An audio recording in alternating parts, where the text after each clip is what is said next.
Keinformasi lain, Badan Pengurus Daerah BPD HIPMI Jawa Timur menilai kebijakan kenaikan UMP tahun 2025 menjadi tantangan tersendiri bagi pengusaha. Karena itu pengusaha berharap kenaikan UMP juga dibarengi kemudahan akses bagi pengusaha. Sementara kalangan akademisi menilai kenaikan UMP akan berdampak pada peningkatan kesejahteraan taraf hidup pekerja. Presiden Prabowo Subianto resmi menaikkan upah minimum provinsi rata-rata sebesar 6,5% pada tahun 2025. Kenaikan ini lebih besar dari usulan Kementerian Ketenagakerjaan yakni 6%. Menanggapi regulasi ini, BPD HIPMI Jatim menilai kenaikan 6,5% ini bukan jumlah yang kecil, sehingga menjadi tantangan tersendiri bagi pengusaha muda terutama yang menggerakkan sektor UMKM. HIPMI Jatim berharap kebijakan kenaikan UMP ini juga diimbangi dengan regulasi pemerintah yang selaras sehingga dapat membantu pengusaha tetap bertahan. Misalnya dengan memberikan akses kemudahan perizinan usaha.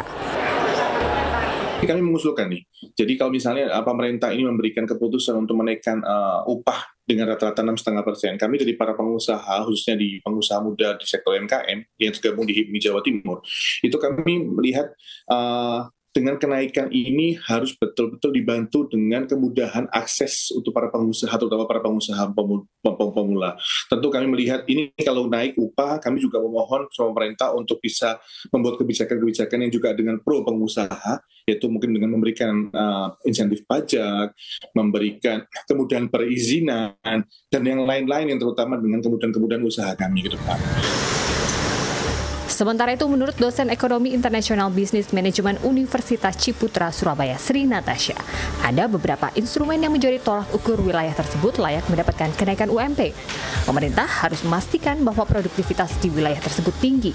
Selain itu, infrastruktur sebagai penyalur logistik juga harus memadai, sehingga kenaikan UMP ini benar-benar bisa tepat sasaran dan meningkatkan kesejahteraan masyarakat luas.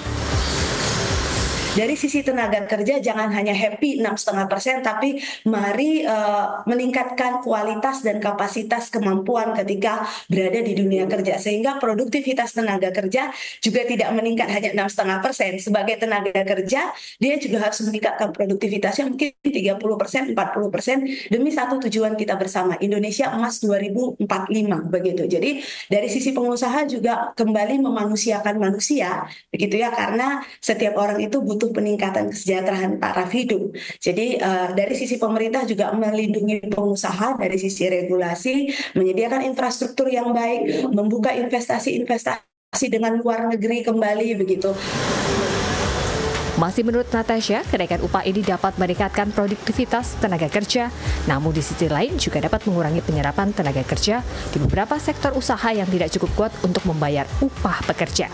Sehingga pemerintah harus mempertimbangkan kebijakan pendukung yang komprehensif untuk memitigasi dampak negatif kenaikan upah.